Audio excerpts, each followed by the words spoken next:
Hello everyone, good morning. Welcome to PUG Live. Uh, Once again, this is our series of weekly webinars going on around Microsoft technologies, basically tech talks happening over webinars, trying to utilize this platform during the lockdown.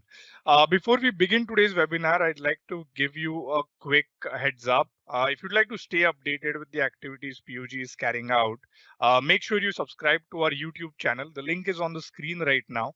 Uh, all the webinars that we have been doing so far have been uploaded over there as recorded sessions, so you can access them on demand over there. And we plan to have more activities published on YouTube as well. So this is a new platform that we have our presence on now. So we encourage you to go ahead and subscribe over there. Apart from that, our activities on Facebook, Twitter, Meetup is still there. So if you have not already subscribed on any of these platforms, please go ahead and do that. So without any further delays, we'll kick off for today. So once again, hello and good morning, everyone. Today we are going to talk about building an enterprise IoT application with Azure and Power Platform. Today's session or the format is going to be slightly different. So if you have attended previous PUG live sessions, we mostly talk about Azure offerings or Microsoft offerings and features that we could use in our projects. But today the format is going to be different, where we are going to take you through the journey of developing an IoT solution using these tools. So we are not going to go into the detailed Azure features. We will give you a high-level introduction, but we encourage you to learn from our use cases and go ahead and explore these features. This solution is still work in progress, so we will keep highlighting features that we plan to improve while we are giving the session. Also, please feel free to ask questions towards the end of the session. We'll again take a round of questions. We'll try to pause whenever we can to give you answers. There's Mahesh is helping us out over here to moderate questions as well. So we'll keep an eye out for that. Uh, one more uh, one more thing to note. We are all getting acquainted to this webinar format, and internet connectivity is the basic requirement over here. If at all any of the speakers lose their internet connection, they have a backup internet connection going on, but at times it can take time to switch to that connection. So if there are delays, I apologize in advance, but we'll make sure that the live stream experience remains as smooth as possible. With that, we'll quickly start with the introductions. I'm Omkar Khair. I work as a consultant at Rapid Circle, primarily focusing on cloud offerings. At this moment, I'm working on Leap DNA, which is a governance platform for Azure.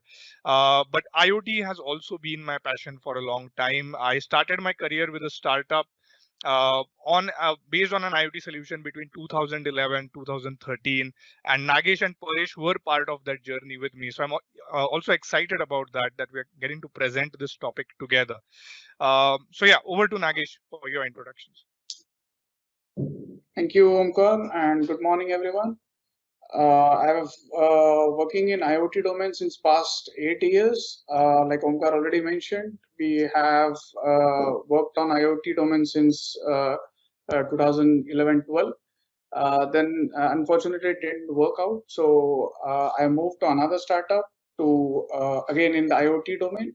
But I was working in the fleet management solutions there. And right now I'm working with Rapid Circle and exploring Azure cloud services here. Thank you. Hey guys, this is Paresh. I hope everyone is doing good this morning. So I know Omkar and Nagesh for a decade or for now, uh, and I've been with Rapid Circle as consultant for 2 years, and most of my career experience in the IT support operations. And I do like IoT and this Power Platform. So hope you enjoyed the session. Thanks. Great. Thank you, Nagesh. Thank you, Paresh. So let's start with today's webinar. So our journey started with the lockdown, basically. Uh, around the last week of March, a nationwide lockdown was declared, and we were all sitting at home, uh, not being able to do the activities that we were used to doing, going out and having dinners at restaurants, hanging out with friends, or going on road trips. And here we were sitting at home and trying to kill time. And we were having hangouts to compensate hangouts, online hangouts basically, or having Teams meetings, trying to still keep that social aspect alive. And during one of these discussions between Nagesh, Paresh, and me, we thought that how about building a solution? We have some more time at hand now. We could revisit the IoT problem. So Paresh basically took this initiative. It was like, let's visit the IoT problem again and see if we can build something with a mix of Azure and Power Platform. So that's where it all started, um, and we moved on to. Well, I'm going to shut off my video feed because I'm being told that there's bad internet connectivity from my end. So just as a precaution, I'm going to turn off my video. Yeah. So we were looking for a purpose. Right? Why would we build this solution? It would not be great to just squeeze an IoT into any random application. So we thought, why not look for a real problem statement that's around us? Let's try to solve some real problem. And that's where we started thinking about noise in office spaces. So we work in an office space with an open layout, and we thoroughly enjoy that experience because we get to engage with our co-workers a lot actively. But there's some downsides. At times, noise levels can go a bit too high. And we thought, why not build a device that allows us to notify people when the noise levels in certain areas go too high. So the idea is, if there's noise in office space, people should be notified silently. Now, of course, we don't want to ring an alarm to notify people that they're being too loud. It will be counterproductive. So we thought, okay, let's look for a way to notify people silently. And uh, different different areas of the office could have different noise levels. So we have a play area where people like to listen to music or play table tennis. The noise levels over there can be pretty high, but again, they should not be so high that people in conference rooms are having trouble attending calls. Different areas in office have noise levels basically. Then so work area would have different noise levels, again a lot lower, where people can focus on their work. uh, and then also we wanted to explore the opportunity, if we can log data and even show this data live. Maybe if there's an operations team who would like to log this data and look at run some analytics on it, which times are really noisy, which areas frequently go beyond the noise threshold, all of those things, and even live dashboards. Because why not, right? If it's possible, let's try and do that, if at all it becomes useful. So that's basically where we started. But how do we really start solving this problem technically? This is where we started thinking of dividing this problem statement into multiple phases. So the first one being device connectivity. So number one, we make sure that the device can connect to the cloud and that connectivity can be managed. Next, we record the data, make sure that the data archives are available, live data is available. Manage these clients. By clients, I mean the IoT clients, the IoT devices that we're going to build. They should be manageable. This is the biggest problem with IoT. You could install these things easily, but unlike software, this is atoms that you are shipping to a location, right? There's a hardware device sitting on the field, and if there is an issue with that device, it has to be maintained. Somebody has to physically travel to that location, or there has to be physical movement to make sure that's fixed. With software, things are pretty easy. We can all fix things working from home pretty easily. So we wanted to make managing clients easy as well, to reduce all the operational hassles. And then we wanted to have a user interface, so that this is not just hacked together tool. It is something that is usable by someone who has not built it. So that's where the user interface would come into picture. With that, let's start with the first phase, which is device connectivity. So what we wanted to specifically achieve over here was device level authentication.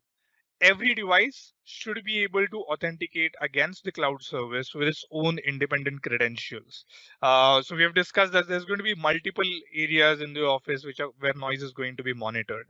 So we wanted to make sure that every device connects independently.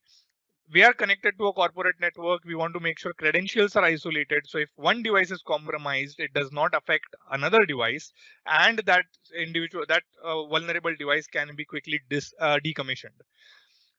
Next, connectivity between the cloud to the device. So we're talking about IoT over here. The device has to connect to the cloud. So we have to make sure there is a highly available cloud service that can listen to these devices and make sure that the messages that are being delivered are being acted upon. Uh, and then we wanted a device that can monitor noise levels against set configuration. So the device should be configurable. We want to make sure the noise levels on every device are configurable as easily as possible.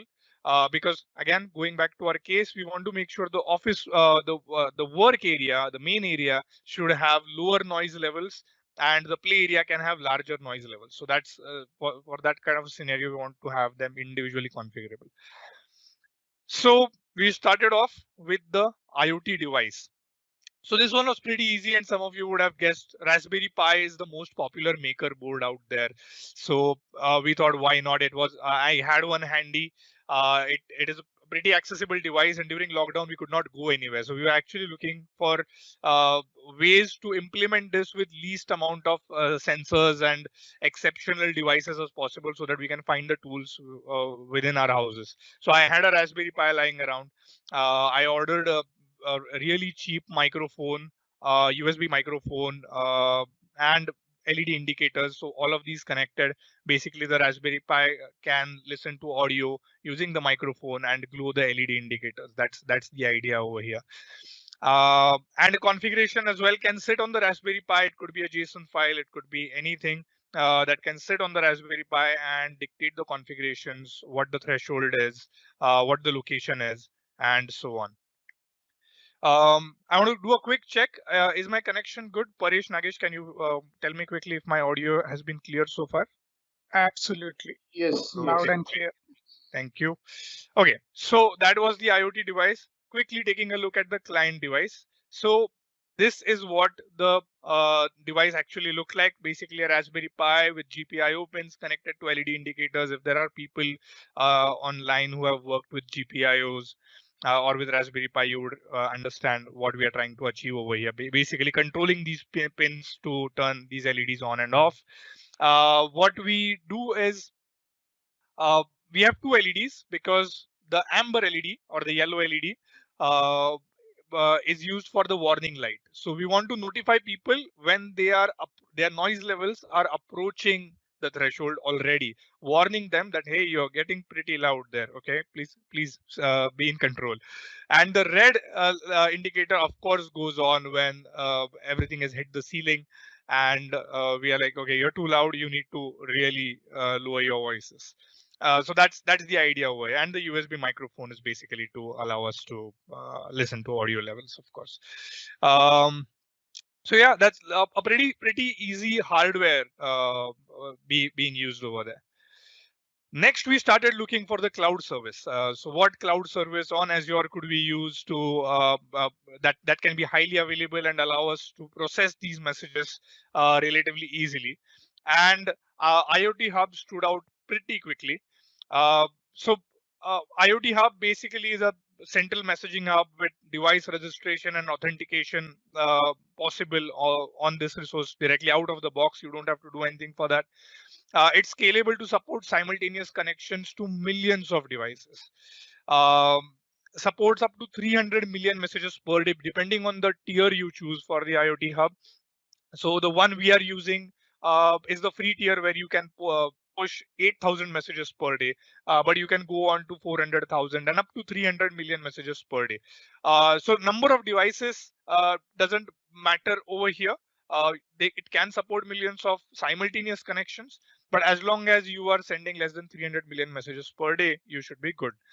In our case, this worked for an office layout that we were looking at. We would need a maximum of 4 to 5 devices. So this limitation was easily workable, and most cases you will find that you can work around with these limitations. We also wanted bidirectional messaging supported in the in our solution. So we opted for the standard tier. So in the standard tier only, you had bidirectional messages supported. Um, so yeah, uh, IoT, one thing I would like to highlight over here is that when we implemented our IoT solution back in 2011, and Nagesh might remember this journey very clearly, our IoT devices were basically tapping into industrial equipment and sending data to the cloud, whatever devices they were monitoring. Um, we used to use TCP or HTTP connections to push messages to the cloud. But we used to face huge bottlenecks in terms of TCP connections that could be maintained simultaneously. These are hardware interrupts, and these resources start exhausting pretty quickly. Back then we were using virtual machines, so we had to manage all aspects of this. So the journey with IoT Hub was exceptionally smooth. So it's really good to see the kind of progress we are making here with cloud platforms. So with IoT Hub, this is what our architecture started looking like. We have the Raspberry Pi connecting to the IoT Hub and sending online messages. So we can do device registrations. Devices could connect to the cloud to communicate, and we can use the IoT Hub SDK in Node.js. So what we are going to do is quickly take a look at the portal. So on the portal, I have the dashboard over here and all the resources that we are going to demonstrate right here. So I'm going to open the IoT Hub, and we are sending data right now. So you'll see that we have already sent around 700 messages since today morning. So you can monitor all of these over here. We have 2 devices connected. That's our daily message quota. Um, I'm quickly going to go to IoT devices and show you what other devices registered with us. So yeah, so you see there's 2 devices, and every device has its own credentials. So that's basically device A. I have the credentials for device A. If you have worked with Azure resources, you know there's always a primary and secondary connection string for failovers.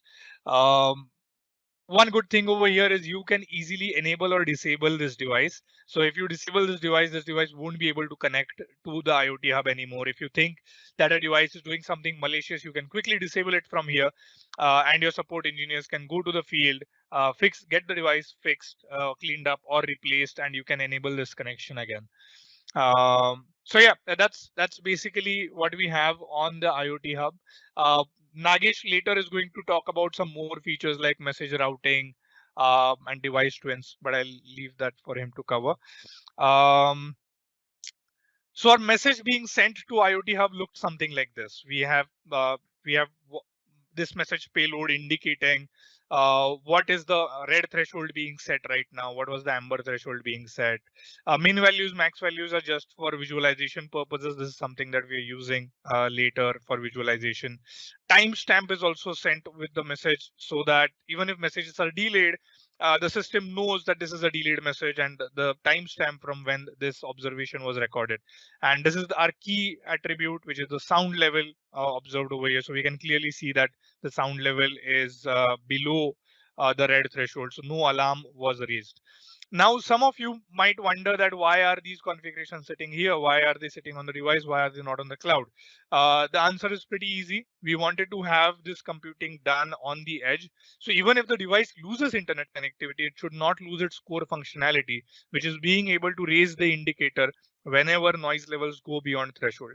So we have made sure that configurations primarily reside on the device, and the device can take a decision by comparing the thresholds with the sound levels and raising an alarm. So all of those decisions are with the device, not with a cloud service, reducing dependency on the cloud service. So we always want to design a service that can still function with no internet connection. And this is what the code for the device looks like. Now, of course, there's a lot more code in place to turn the LEDs on and get data from the microphone. But that's something that was very specific to our problem statement. What I find relevant for a general audience is that you are able to quickly initialize modules. You're quickly able to initialize the connection with the IoT Hub client. construct a message. Basically, this is a JSON message which we have stringified. This is Node.js for those of you who can read Node.js. And then you can send a message over to IoT Hub. The code is as easy as this. So you can just, further on in your application, you just construct messages and send these messages through. That is all that you have to worry about. So moving next. So the next phase is recording data. So we wanted to record logs of noise levels generated by devices for analysis, and we wanted to route data for live monitoring as well. So there's this data coming in from devices to IoT Hub, and now we want to stream this data to different sources. Uh, what what Azure resource can be used over here? And some of you who are already aware of uh, uh, Azure resources or worked with data processing might already be thinking about the stream analytics job. Um, so what Stream Analytics job allows us to do is run analytics on real-time data. It's specifically designed so that you can push real-time data to it and it can run queries on that data and stream that data to different sources in different formats.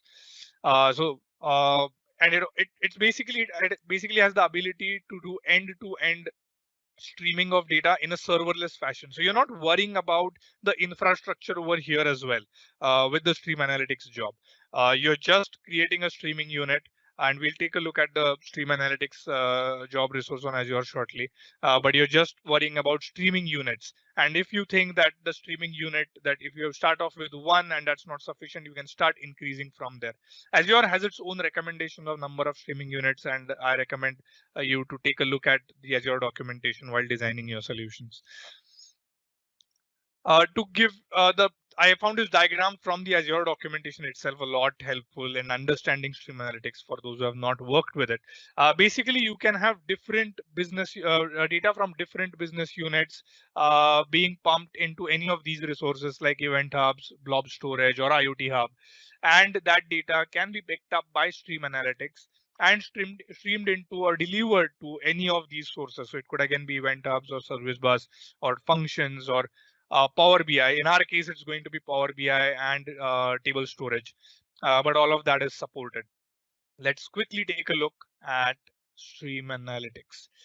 So I've pinned all resources on the dashboard, but Stream Analytics is the only one that I could not pin because it's you're simply not able to do that. This pin appears over here and then disappears. You can see that our Stream Analytics job has been running for quite some time, and it's running only on 20%. The streaming unit is only consumed at 20%.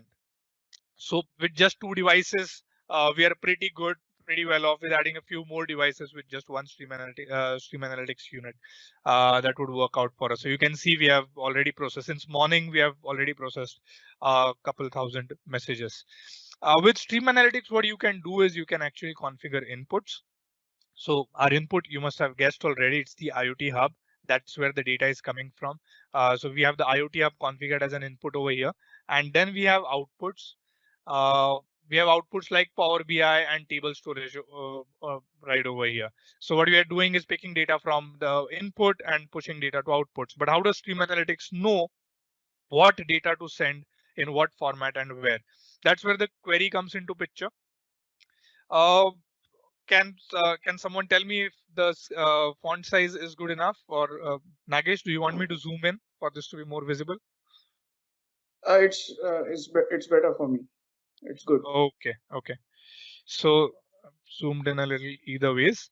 Okay, so what we are basically doing over here in the stream analytics query is we are casting all the data that's coming in from IoT Hub and proper values so that we can run queries across them, uh, uh, attributing them with timestamps as well.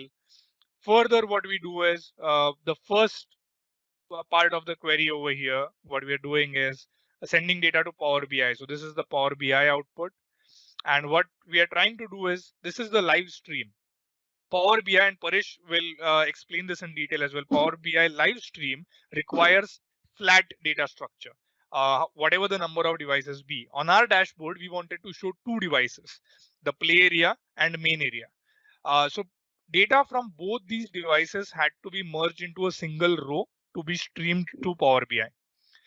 To do this, we use the aggregator, and for aggregation, Stream Analytics has this utility called functions, where you can write small functions that can aggregate or run compute on the queries present. So I've used JavaScript over here. It supports JavaScript and C Sharp.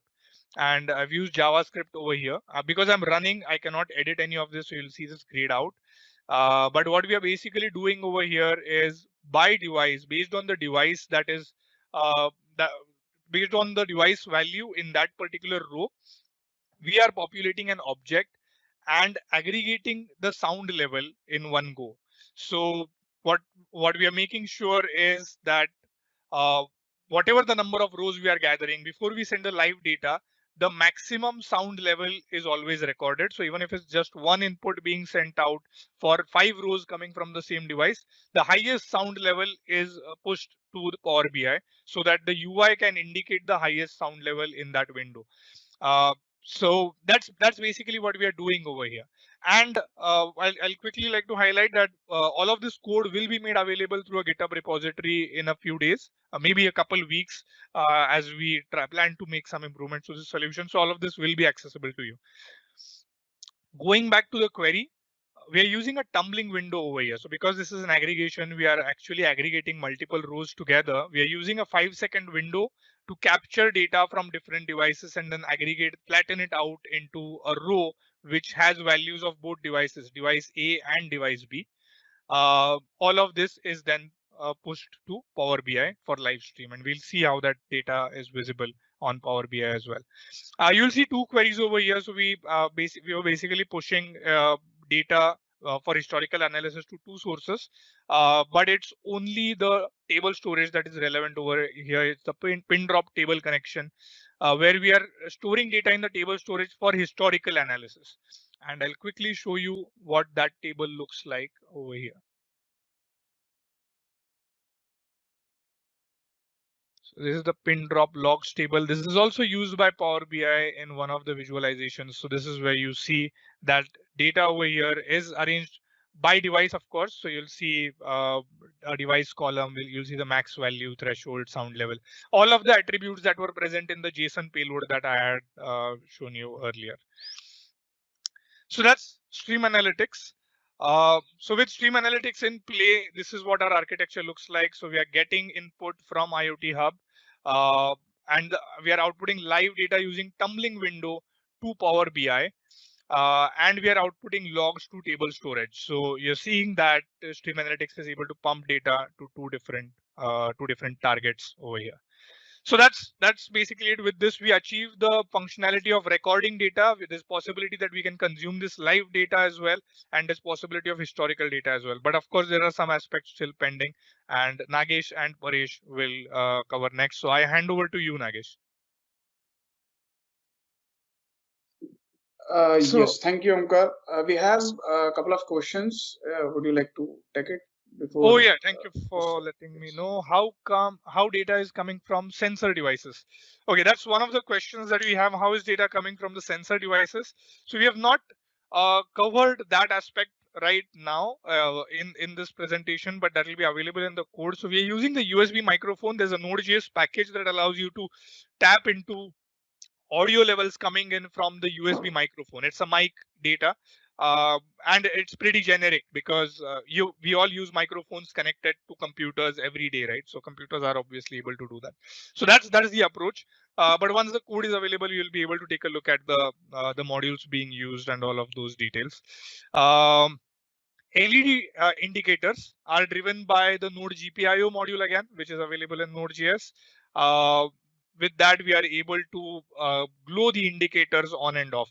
Also, the demo video for the solution that we're building, a demo of that solution was present in the session description. For those of you who have not seen that, we are still going to cover that in today's session. But for those of you who have seen, you'll be able to map that what LED indicators I'm talking about. I have another device, another question, sorry. which is how parent device feature works. I think I'll have to get back to this question because I don't understand the full context over here. I just see that message over there. But if you can give me some more details on what you are looking for, I'll be able to help you out. And there's another question that just came in, which is, are you using GPIO pin uh, from Raspberry Pi? So yes, we are using the GPIO pin. Uh, my screen is still shared, right, Nagesh? Yes. Yeah, so I'll Yes. quickly go back to the yeah. So these are the GPIO pins on the Raspberry Pi which are being used to drive the LEDs. So that's basically it. Yeah, I think that is it. But if there are any questions that are unanswered, we'll try to get back to them as we move forward. But for now, I hand over to you, Nagesh. I see all the questions that we have so far are answered already. So Omkar, there is question on MQTT protocol. Yeah. So there's a question. Could you please explain about MQTT protocol? So again, a slightly generic question. So MQTT is a protocol popularly used with IoT solutions, where you have publish subscribe functionality. So you have topics that can be declared in MQTT, and devices can basically subscribe to topics, get data conditionally from different topics, and process them. It really works well in a federated IoT solution. But what I would like to highlight is IoT Hub does not provide you the complete MQTT functionality. It is just that IoT Hub exposes an MQTT endpoint. So you're able to communicate with IoT Hub using MQTT, but you can't do device-to-device communication using MQTT on IoT Hub. That's something that MQTT in itself is capable of doing. But the reason why IoT Hub does this is their primary goal is that if you have a MQTT capable device, you should be able to communicate with IoT Hub. That is the idea over there. And any device-to-device communication will have to be brokered by a cloud service that sends messages from one device to another. Again, coming back to the MQTT topic, if you're talking about MQTT from out of context of IoT Hub, it's basically capable of doing machine-to-machine communication using topics where you can have a topic for noise and different devices can push noise data on that particular topic, and any devices that want to listen to noise data will be subscribed to that topic. That's the way it works. And I think this was one of the key learnings what we learned in the IoT, exploring the IoT Hub. So difference Yeah. between the MQTT protocol and the Yeah, so if you're looking at IoT Hub for M2M communication, then you're going to run into a few blockers very quickly, because that's not what it has been actually designed for. You design it between cloud to device communication. Device to device communication can happen, but again, brokered through a cloud service, which can listen to messages coming from one device and then route them to another. Nagesh, is the screen share working for you? No, I guess you'll have to share your screen, I guess, and then. Oh, okay. Yeah. Let's try and do that. I don't have the code that you want to walk through, but let's see how it goes. Oh yeah. Yeah, that's fine. We'll cover other things, and I'll again try if I'll be able to share the screen again. Okay, so until now you have. I hope everyone is must have got some idea, brief idea about what our product is, what Azure component services we have used to build it, and Omkar already provided high level overview of each of the components and services we have used. So let's dig a little deeper into some of these components. So I'll be talking about how we have implemented managing clients services, and for next 15-20 minutes, and then later Paresh will cover from user interface point of view. So yeah, managing clients. So it's not uh, it's not one time deliver solution that we have delivered everything and then That's it.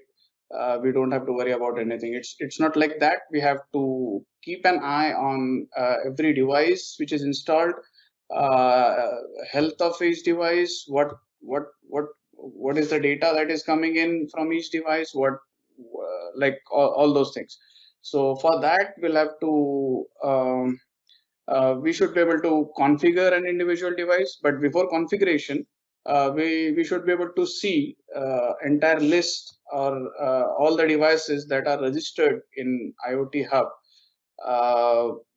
in our organization.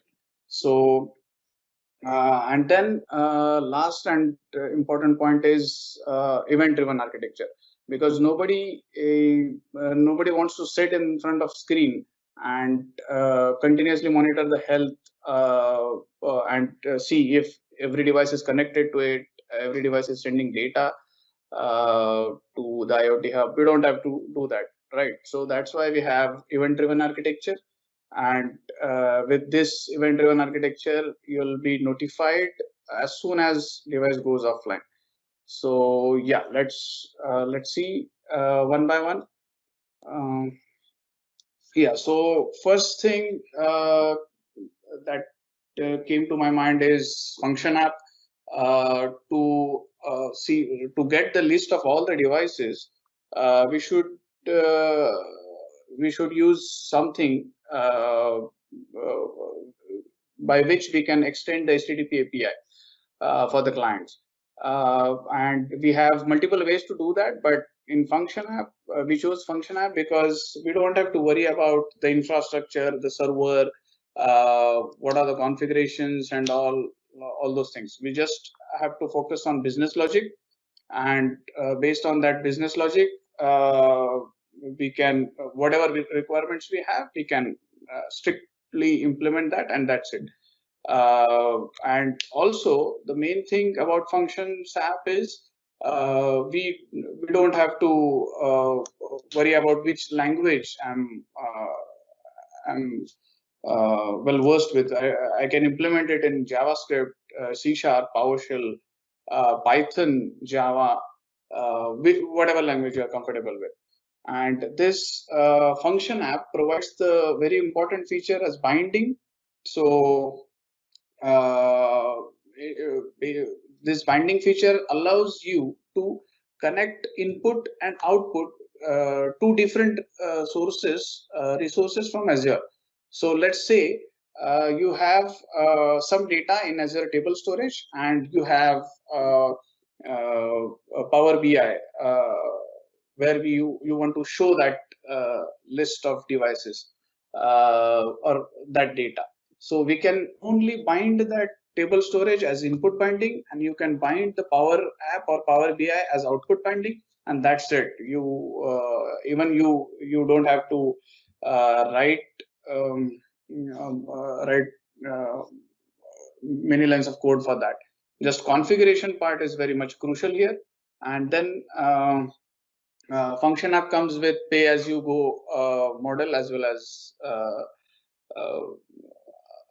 app service plan. So you can pay based on your consumption. So yeah, let's see how we have implemented it. Next slide, please. Yeah, so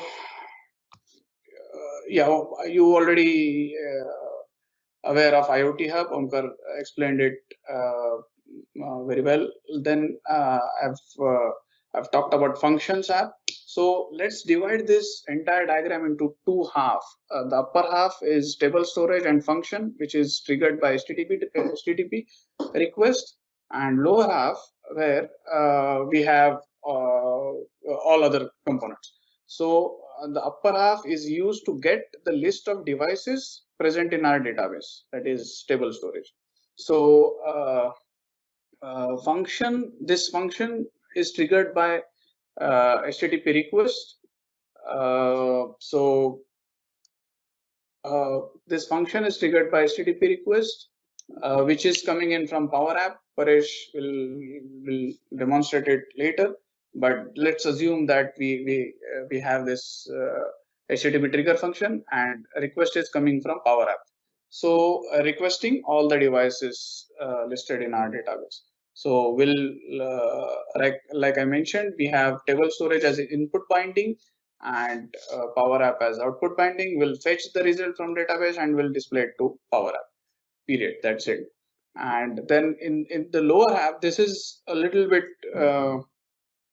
crucial. And when we took this approach first, and I was really fascinated about the service bus and different routes that we can implement.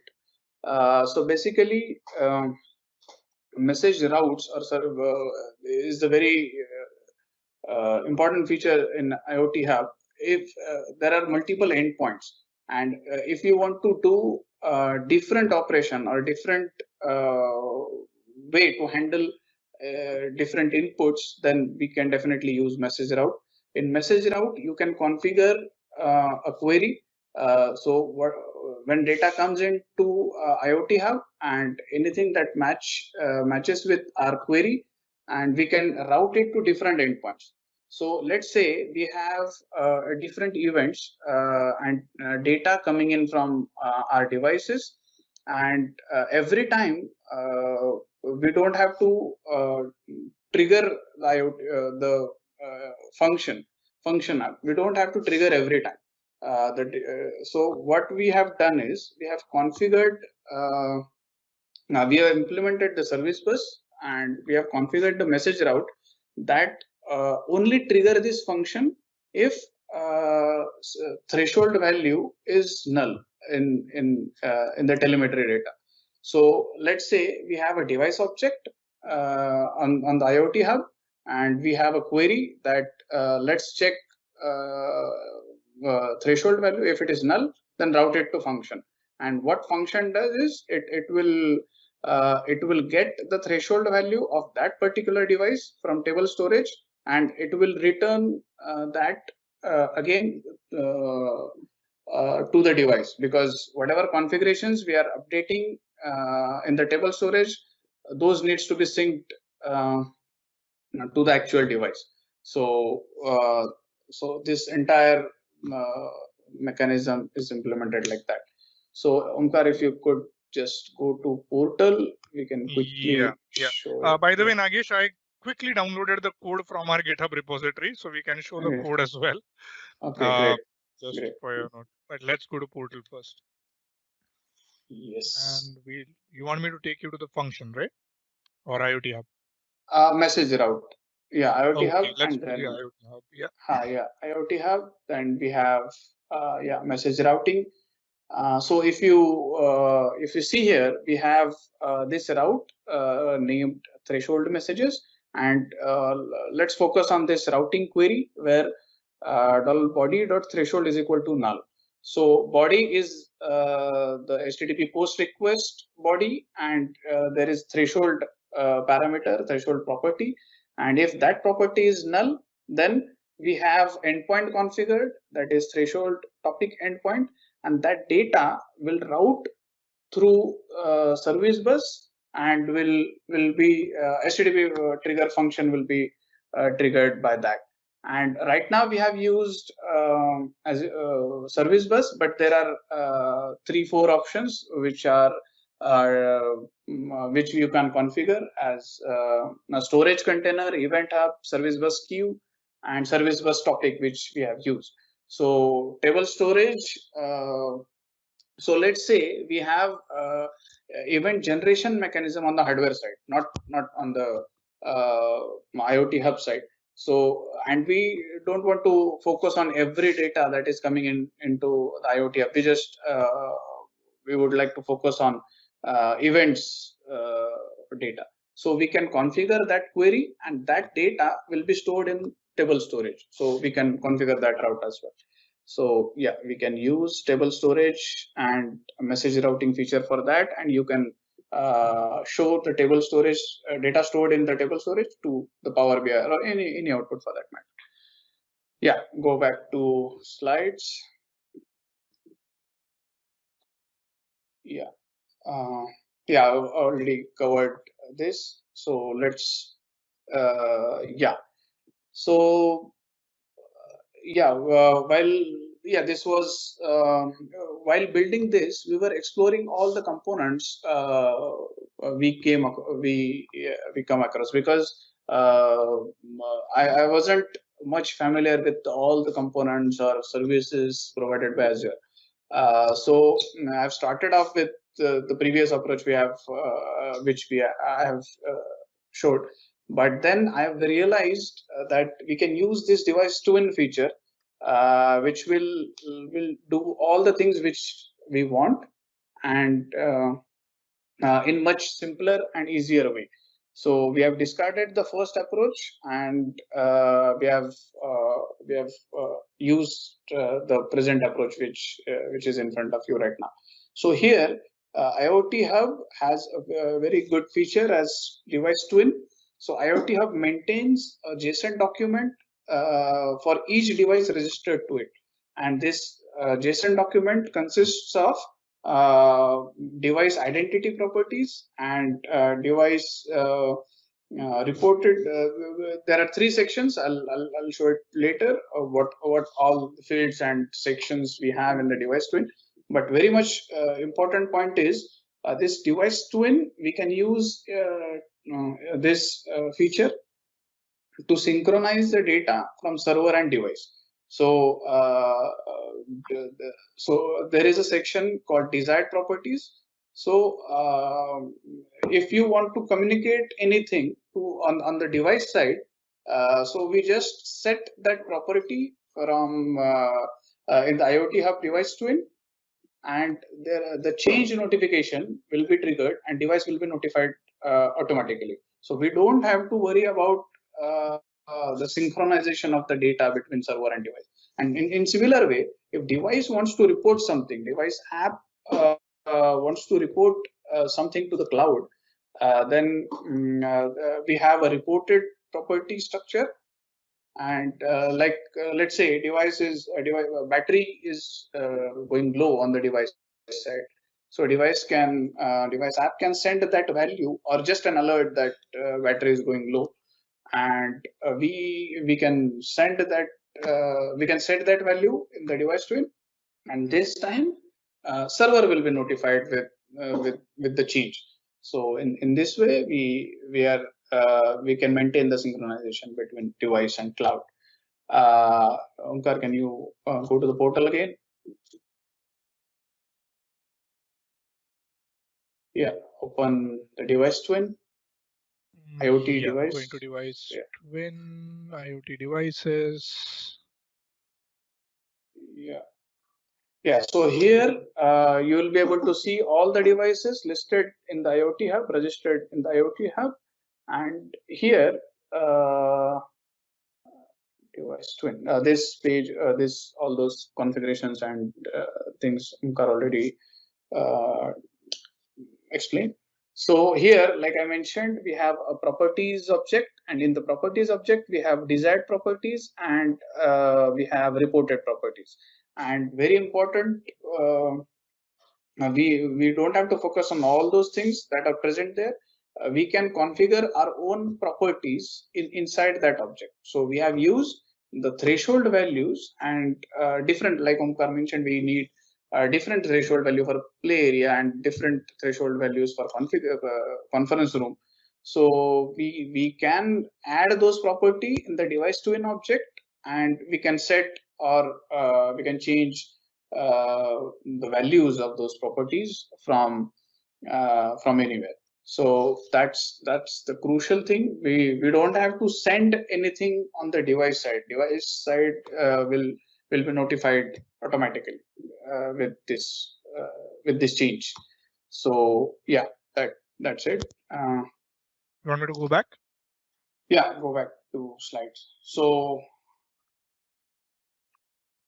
yeah, so yeah, if you see here, we have reduced a complex architecture for good purpose. Of course, we have dumped everything and we have finalized this approach, which simplifies our implementation, and of course the from the maintainability point of view, device twin plays a very important role.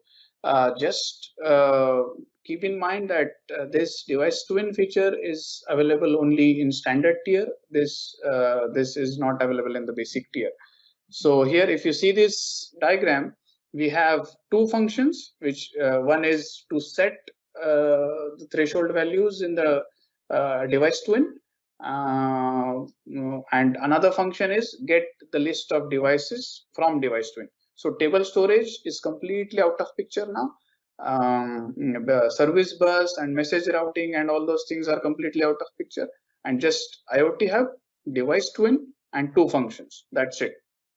So we have reduced our complex architecture with to this. Yeah, next slide, please. Yeah, so I brought the older slide. So to emphasize on the fact that this is the complex structure that we had, and we eventually ended up reducing to this. Yeah.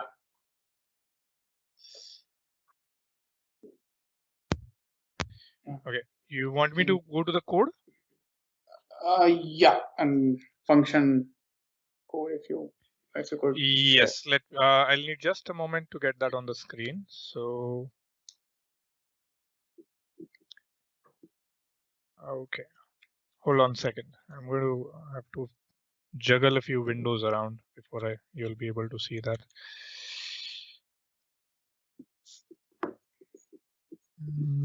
Not the right window again. Yeah, this one. Yeah, correct. Yeah, so we have two functions with set get devices and set device thresholds. So if you see here, we have declared registry manager class at the top. This class is this class provides all the methods for to perform CRUD operation on the device twin.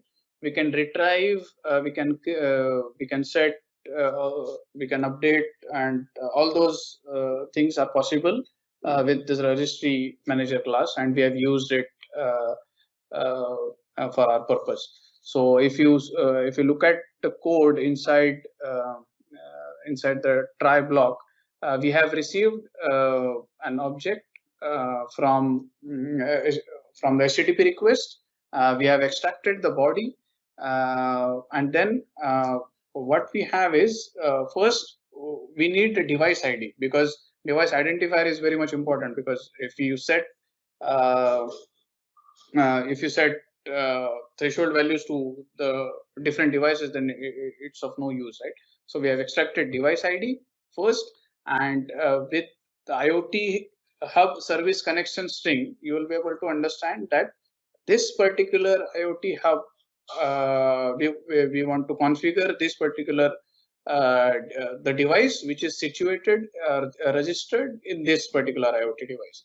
So we have done that. Then we have a device twin, and inside for each loop we have iterated or traversed with every property, and we don't have to worry about all the identifier, e tag, and all other properties. We just have to focus on what property we need to set or change in the device twin object. So once we have done that, we have filtered all other properties, constructed a new object with the desired properties, and then we just update that in the device twin.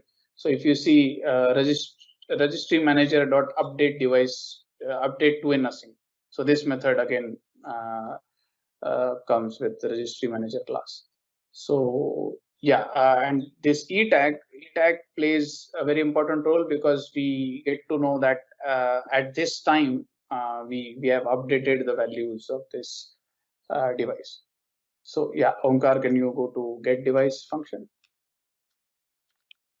Oh, sorry, hold on. Yeah. I get devices. Yeah. So yeah, we are able to set the threshold values, but in the Power App we will have to we should be able to see all the devices registered in IoT Hub. So same registry manager class to get the list of devices from device twin, And a simple query, which is select star from devices. We don't have to add any condition clause there. It's simple query, and then get list of those devices, and then create a object based on the received response, and respond that data to the HTTP request, and we'll just show it on the Power App side. And if you see here, we just have to focus on device ID and threshold properties.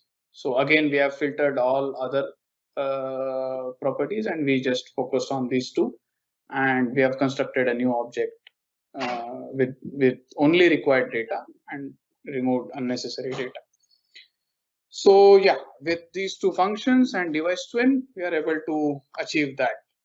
So we are, yeah, we go back to slide again. Yeah, next slide, please. So yeah, so I've already covered configure an individual client device and get list of installed device. So you so you are aware of we can achieve this with device twin and two functions, right? So last point is like I've already explained, mentioned that we don't have to sit in front of screen all the time. We just need event notification so that we can say that this particular device went offline. So for that we have used event grid, which I'll be explaining now. Omkar, can you go to next slide? Yeah. So this event grid, we have this event grid again provided by Azure.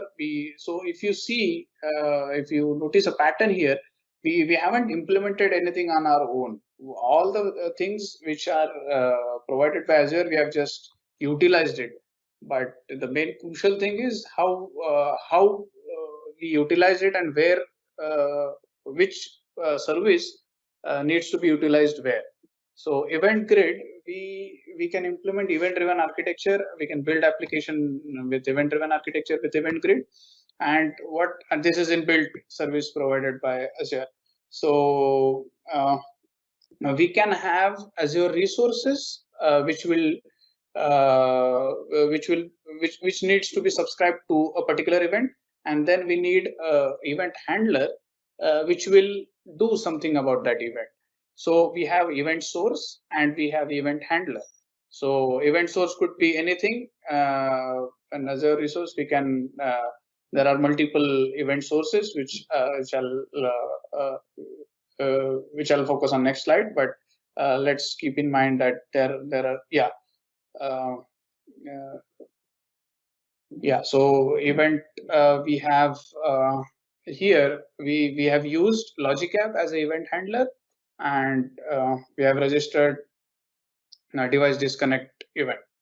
So we have can you go to portal? I'll quickly go to event grid. Event grid is where, that's the topic. We have subscribed to this topic, device disconnect. And if you see here, we have a Logic App subscription, and this Logic App is a handler. So whenever a device goes offline, we'll receive a notification, and this Logic App needs to do something about it, right? We don't have to just ignore that notification. So right now we have implemented, we have added email notification functionality in the Logic App. So if you go to Logic App, I'll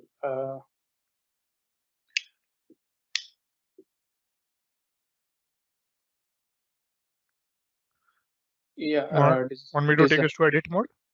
Yeah, Logic App Designer. Can you open? There is HTTP request, and if you see the HTTP post URL is the URL that one we have configured in the event grid, and we have a JSON schema. So data will be received in this format. So if you see the for each loop down there, we have sent an email method there. So we have hard coded Omkar's email address for now, and we have device ID, and Omkar will be notified that this device has been disconnected from our system. So yeah, so that's the event-driven architecture, and we have implemented it using event grid and logic app. So as I mentioned, event sources, it could be anything. We have Azure blob storage, event hubs, IoT hub, service bus, all a lot of event sources are available. And also event handler, we have used logic app, but we can of course use function. We can use event hub, service bus as a handler, and we can do something about it. So yeah, that's how event driven event grid is. Can you go to next slide? Yeah, so this is entire architecture of event driven architecture. So we have IoT hub, which has already explained, then logic app to handle the event and send the email notification, and event grid, which initiates the device disconnected event. So we have all these components perfectly in place, and yeah, that's it. Yeah, so that's it from my side. Now I'll hand over to Paresh to explain the user interface point of view. Thanks. Sure. Thanks, Nagesh. Let me get the. Do you want to share? Yes. Screen two. So yeah, so far we have covered that the devices will sense the sound levels, and it will send signals to the cloud. And in cloud, there are so much of different services uh, which are working around and to make this system up and running. So from user point of view, so operations team would be the best fit for this for this job to maintain and run the operations part of it. So maybe it's not always necessary that operations teams are aware of what cloud is being used or what platform is being used. So ultimate goal of this user interface is to keep it very simple and nice UI and easy to use. So and the day-to-day activities would be viewing the list of devices that has been set up in entire system, and where are these located, and what are the attributes of these devices, and then to configure and tweak threshold parameters of each of the devices, and then view the real-time data of these devices, and keep the uh, uh, logs of each and every device, and go back to your go back to your historical data, and get an idea which area of your office premise or library or hospital premises were noisy for last week or a month. And so far you can make decision in your office setup and environment. So for that uh, we chose the Power Platform because I'm not a IT pro. I don't write a complex long code. So this is where I feel comfortable writing a no code local solutions which can be deployed very quickly as compared to your other services and entire setup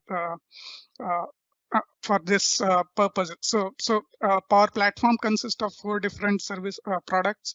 So in this our setup, we have used only 3. That is Power BI, which is a business intelligence tool wherein you see the data in visual format and get insights from the data and make your decisions, business decisions, and keep everything good and be prepared for the changes in your organizations and premises. So other one is Power Apps, wherein you build a nice UI for the users to work on it and use your entire systems. And Power Automate, which was being called as Flow.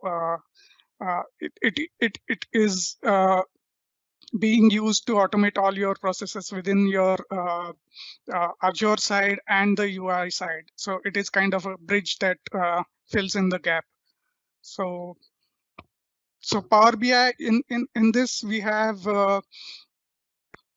prepared a nice visualizations of what your data looks like and how you can view the data in the real time, and of course generate reports on your historical data. So let's okay, I'll explain this one, and then we'll go back to Power BI service. So this is how your device or sensor or device is sending signals to the IoT hub. And from stream analytics, we are pumping that data into the Power BI to visualize it in real time. And of course, you're storing this data into the table storage and again making report out of it and view it again on the Power BI. So for real-time data, we have to use only Power BI service. So in that scenario, you cannot leverage the features of Power BI desktop, wherein write simple codes and get more insights from your data. That is not being used in Power BI service for real-time streaming. So yeah, that's a one blocker. But if your data is flat enough and it's giving you the information what you're looking for, that again some balances out your use cases. And I'll just quickly go to the Power BI service. So this is how the Power BI service looks like, and in data sets, we can create a real-time data which we have configured in the stream analytics. Let me just show you how easy and simple it is. So Power BI service real-time streaming supports your custom API, which is mostly comes from the Azure stream. And then there is PubNub service, which is known for the sensor networking service. So if you give any simple data set name, there is real time.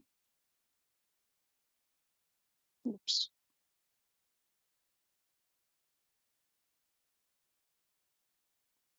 Real time. I'm not going to create it, but just to show you how simple it can be. So we have only 3 data types for this streaming data sets. One is text, another is number, and of course there is a date and time columns that is coming from the stream analytics. So as you keep on adding these columns, you see the little JSON format kind of data over here, and this is how we need data to visualize it in the stream and visualize it in the Power BI service. So we have this already created for the our noise monitoring system. So first column TS is a date time for data type, and all others are giving you the threshold values and sound levels of devices which you have connected in your system. And this is how the flat JSON format looks like. And one of the blockers we faced while building this was Power BI service does not support the complex data set that is nested objects. This has to be a flat JSON object. So while from this data set, we have to create a dashboard. And while creating a dashboard, we can use a simple tiles. So we have two devices connected as of now. One is located in the main area, another is located in the play area, and this is showing you the real-time data in chart format. Another is in the gauge format, and this is the threshold level for this main area. This is the threshold level of play area, and we'll in last part of this session we can show you the actual how we can configure this device. And then and in this we have only limited set of visualizations. That is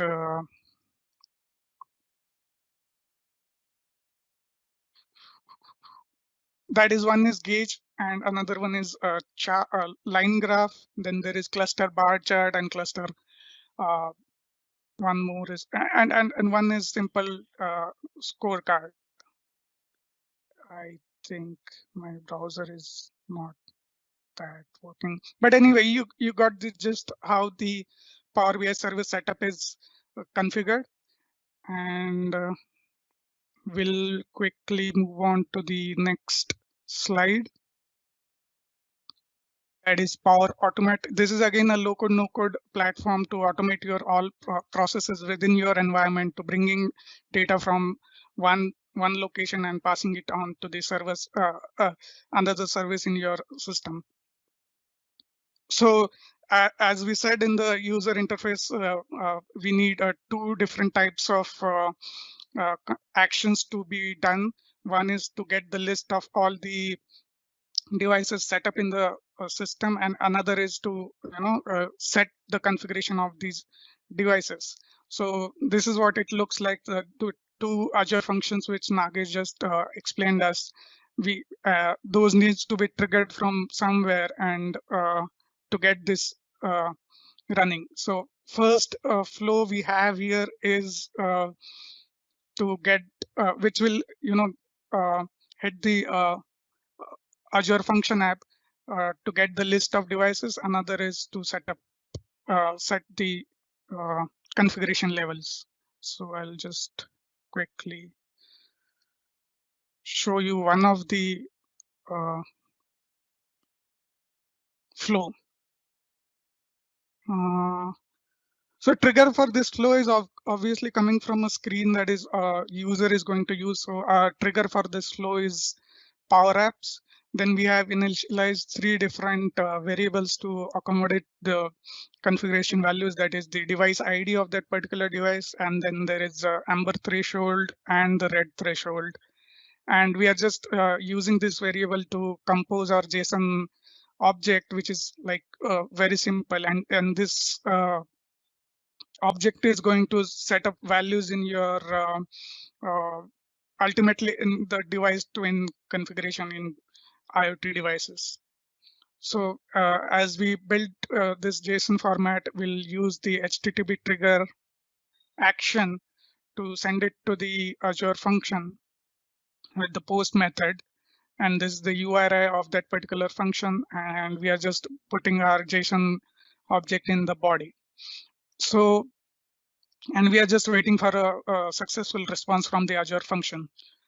That is status goes 200. So this is the bare minimum functionality you can build with Power Platform. And of course, as you want to enhance it, you can again bring in more actions in this flow, like you receive the response from the Azure function, and you have to display it back to your Power App screens, and you can auto-populate some of the fields in your user interface forms.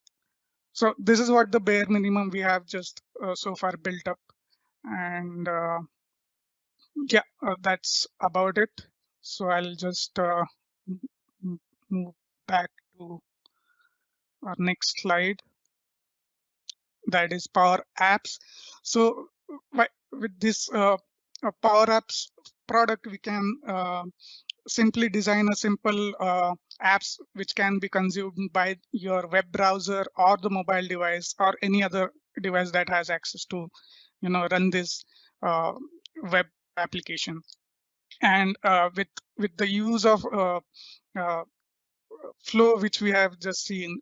With using those, your Power Apps can do anything that that you really want. And then there is let me just go back to architecture of this Power App screens. So till functions, till flow we have seen, and just through the Power App screen, we can trigger this flows and get the data on your screen or push your configuration back to your devices. So I think I'll need help from Omkar to show the Power App screens. So Omkar, can you just? Yeah, let me take over from here then. I'll share screen. Thank you. Let me know once your slide is visible and you can get started. Yeah, and you want me to go to the Power dashboard, right? Apps. Okay. Yeah, Okay. Power Apps, and just open it in the edit mode, please. Yeah, quickly editing. I'm on the right screen, right? Yes.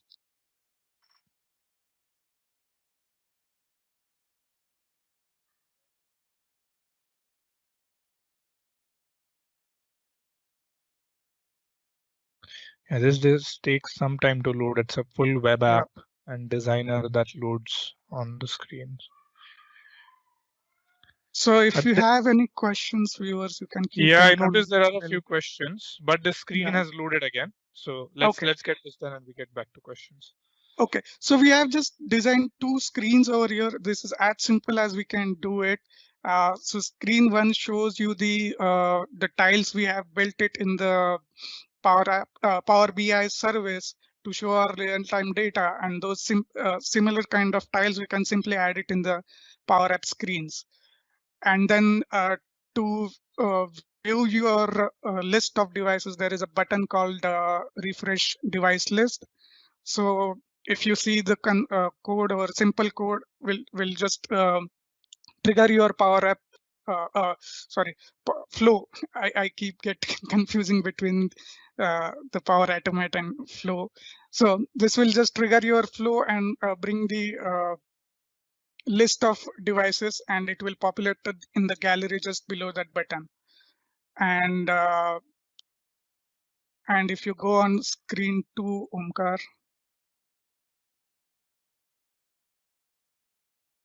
Screen 2, in this we can set up a configure each sound alert level of each devices. So if you you just fill in the text box for warning levels and alert levels, and if you click on this apply config button, it will take two values of your threshold levels and pass it on to the your flow, and in turn it will go to the your device. And below that we have just a Power BI visual which will show you the old historical data of that particular device, how many times the threshold were reached and breached. So that kind of scenario. And if you could just go back to your Power App main screen and just launch it in the play mode. Can I do that from here as well? Just do it from there. Okay. Okay. We have to pace up a little because I think we have 10 minutes left. Okay. I think we are almost there to conclude, and we'll address the questions as well. Yeah. So you have clicked on refresh device list, and we should be getting it in the right. Yeah. So this has gone ahead and triggered the Power Automate flow and called the function to get the data from IoT hub right now. So with that being said, I think I have covered all the points in our platform. So I hand it back to Omkar to show us entire architecture in one go, so we can find a complete picture. Cool. Thanks. Is the slide visible? Yes. Okay. So we saw the whole solution being built in bits and pieces, and we saw blocks that were focused to each problem statement. We had those four phases that we used to solve this problem, and especially because we were working as a distributed team. Paresh was in Bangalore, Nagesh and I at our own homes, and we were trying to work on this together in our own times.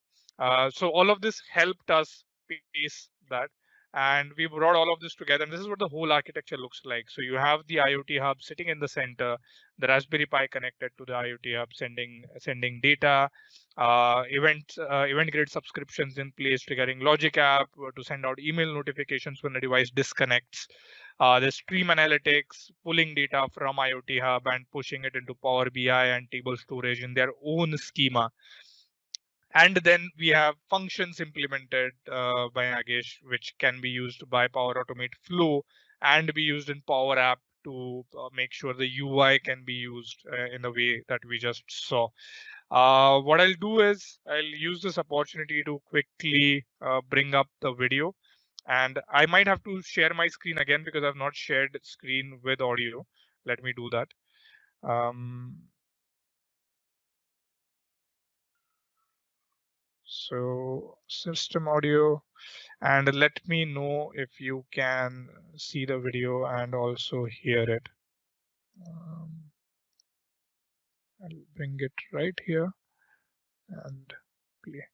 IoT solution. Yeah, I hear the audio. Yes, yes, I can see it and Create an hear. IoT solution that is built using Azure IoT Hub, Azure serverless components, Power BI, and Power Apps. In the next few minutes, we would like to showcase the capabilities that can be offered using these tools, especially for IoT solutions. A Yeah, folks, feel free to add questions to the chat. Until then, this video is for a couple, 3 minutes or 4 minutes. Just make sure that there's questions in there, and right after the video, we'll start addressing them. Detailed technical write-up will soon be made available, but until then, let's take a look at the demo. So Pindrop is a noise monitoring solution that can be used in places like libraries or even office spaces, especially if you'd like to have silent zones where people could go and focus. So people in the vicinity can be notified when noise levels are getting too high using light indicators. On the dashboard, you can see two devices that are already pushing in live information. There's two lines that you'll notice corresponding to each graph. The black line here indicates the warning thresholds. This is when people will be notified with a warning light that the noise levels are getting close to the threshold. The red line indicates the actual threshold that's being implemented. So while I'm speaking, I'm already exceeding these thresholds. So you see there's two areas. One is the play area and the main area. The play area has the threshold set a bit higher, while the main area is where you would want to have a bit more silence. The thresholds are set slightly lower. So in the play area, you already see people having conversations and music playing, so noise levels are pretty high. So the main area device is kept over here, and you can see that in the camera feed as well. It's basically a Raspberry Pi connected to a microphone and a few LED indicators. So we're going to make some noise near this device, which is the main area. And we have Alexa over here who is going to help us make this noise. Alexa, play Mr. Lou by Dick Dale. Here's Mr. Lou, original soundtrack theme from Pulp Fiction by Dick Dale and his Deftones on Amazon Music.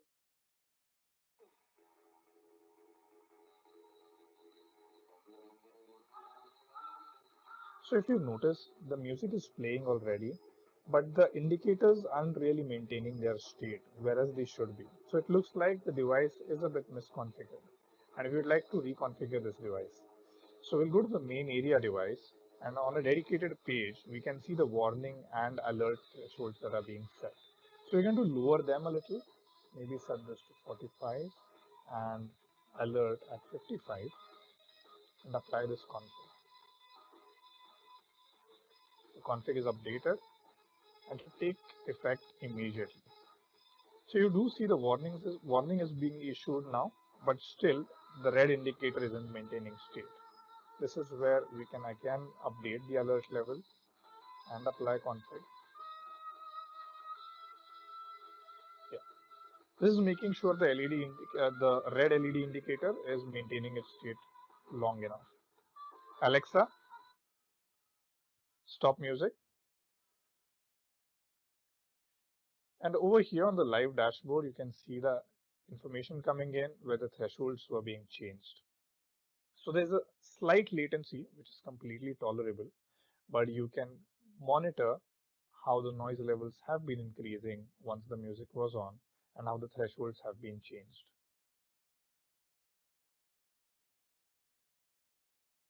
That's basically the demo.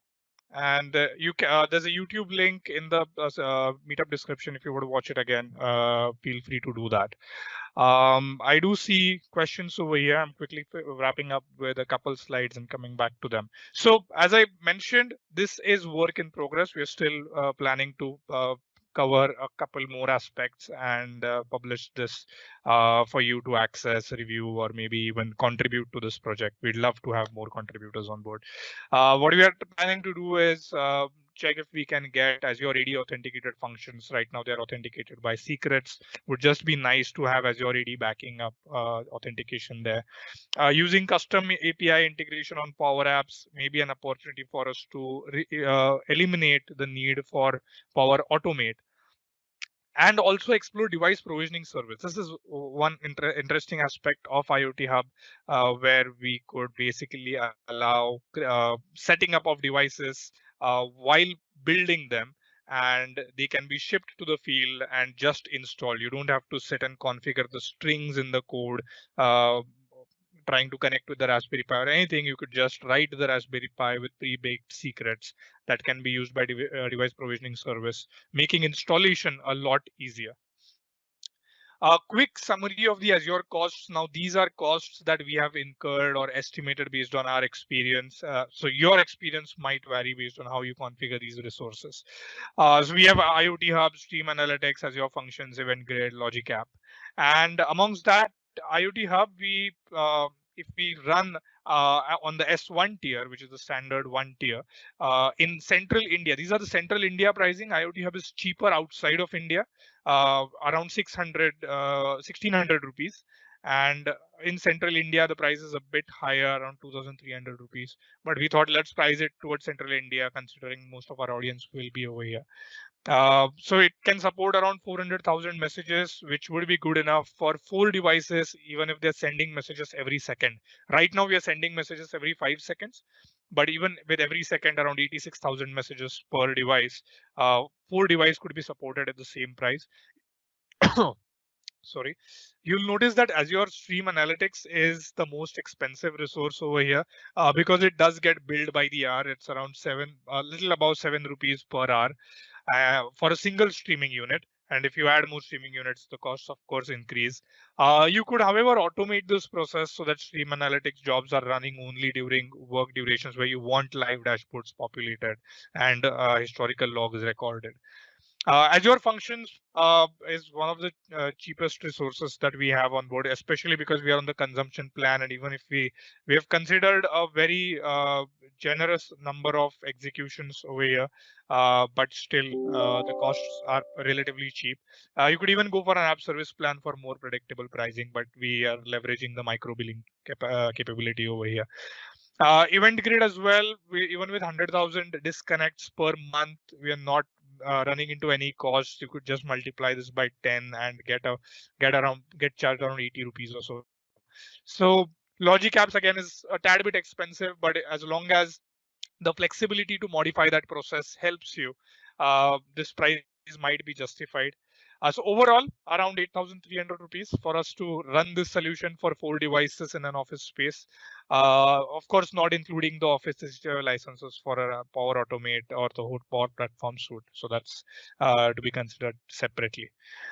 Yeah. So that's basically it. We thank you for attending the session. I'm going to quickly look at the questions, and I did see that Vinod has updated the question regarding parent devices. Just give me a second. Yeah. So with parent devices, I think the question is that how does the parent device setting in IoT Hub work? The parent device setting is targeted towards IoT Edge. I think I have not worked extensively with IoT Edge, but what it does help you achieve is a parent child relationship basically helps devices achieve a level of trust with the parent. So child devices can route messages to IoT Hub through the parent and also operate in an offline mode. Even if once the child device connects to IoT Hub, they can operate offline along with the gateway. So that is what is being achieved over there with parent device. But I don't have a detailed answer for that with me because I've not personally worked with IoT Edge extensively. But if you have any more specific questions, I'll be happy to venture into that problem statement and see if I can help you out. There's another question if the Node.js modules would be needed on the Raspberry Pi for GPIO. So yes, you will have to install Node.js modules, and there's multiple options out there. You'll have to see what fits your project best. There's another question, how IoT Hub is routing data to Stream Analytics, which route is being used? That's a good question. We're not using IoT Hub routing to route data to Stream Analytics. We're actually using Stream Analytics to configure configure IoT Hub as an input. So Stream Analytics actually uses IoT Hub service keys to connect to the IoT Hub and start getting data from in there. Now, IoT Hub actually has event grid underneath it. So it's basically a subscribe mechanism that Stream Analytics is likely using. Now, that's my guess. Don't pin me down to it. But considering that Event Hub is the underlying infrastructure, Stream Analytics is most likely putting a subscription down so that it can start receiving message events that are coming in. So yeah, those are all the questions. I think if there are any more questions, please keep them coming. What we do realize is for some people, the stream is a bit delayed. So we'll wait for 30 seconds. I'll give you a quick overview of what the blog is and everything until then. So the whole webinar will again be detailed on my blog. We'll also provide links to the source code so that you'll be able to use it. However, uh, we might take some time to do that. We'll try to do that in the coming few weeks. We'll try to do that as soon as possible, but it will be available for sure. If you would like to stay up to date with updates, our Twitter handles are on the screen. Feel free to get in touch with us with questions over there, or if you have any feedback about the session, do feel free to get back to us. If you have attended my previous webinar on Azure Serverless, and doing enterprise integrations with Azure Serverless, a detailed blog of that webinar is already present on that link. So do make sure you take a look at that. And I'm going to go ahead to the next screen, which is again asking you to go ahead and subscribe to our YouTube channel. We are planning a lot of exciting things over there. And Mahesh is online as well, and he might add a few points if he wants to. But these are the links where you can get updates from Pune User Group. Your support basically gives us confidence in keeping this going. It means a lot to speakers as well, and it means a lot to the volunteering team as well. The volunteering team also plays a huge role in keeping the show running. So please make sure you subscribe and you keep providing us your feedback.